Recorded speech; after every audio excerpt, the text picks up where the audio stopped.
Member for Courtney-Comox. Thank you, Mr. Speaker.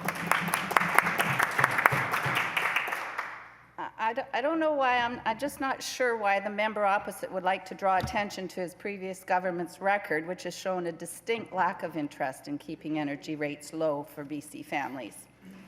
In fact, I think we need to have a hard look at what the previous government did to drive rates up for BC families. Hydro rates have increased 87% since 2001, most of that happening since 2008. Let's compare that 87% increase to the rate of inflation in BC over that time. 26.5%. That means our hydro rates have increased 3.3 times the rate of inflation. That doesn't sound like a dedication to keeping hydro rates low. So how did we get to this place of such escalating energy costs? First, let's have a look at the Liberals' 2002 energy strategy. That's where the previous government mandated BC Hydro to buy, not produce, its own energy, giving rise to independent power producers.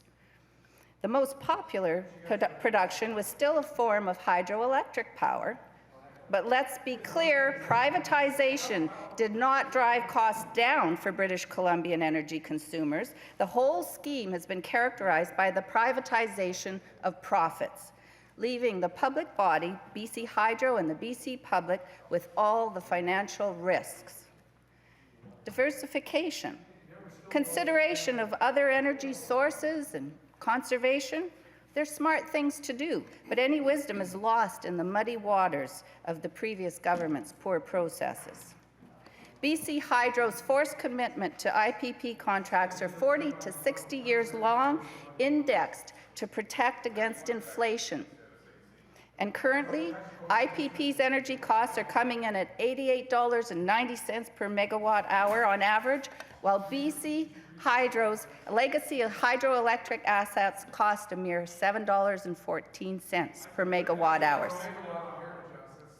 BC families have been experiencing energy rates hikes thanks to these contracts, which represent only 22% of the energy production in BC, but are a full 75% of our energy costs.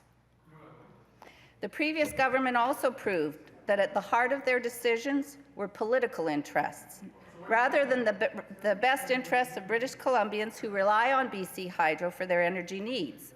The BC Utilities Commission is an independent body that was set up by WAC Bennett to make sure the monopoly of BC Hydro served the best interests of British Columbians.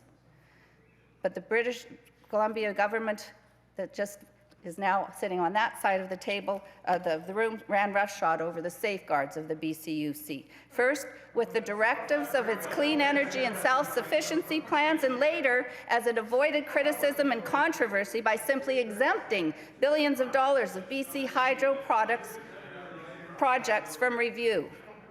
Starting with the $1 billion smart meter rollout, not to mention the Northwest Transmission Line, the 10-year rate plan, which started in 2013 to raise the rates by 28% over the first 5 years, and of course, Site C.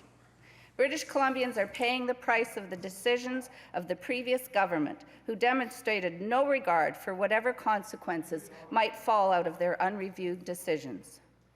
It's a fool's game to leave the expertise and independent eye of the BCUC out of any equation to determine what works to keep energy affordable for British Columbia. And British Columbians deserve better than to have a government that rolls the dice at our expense. The previous government did that, but this government won't be so irresponsible. Thank you, Mr. Speaker.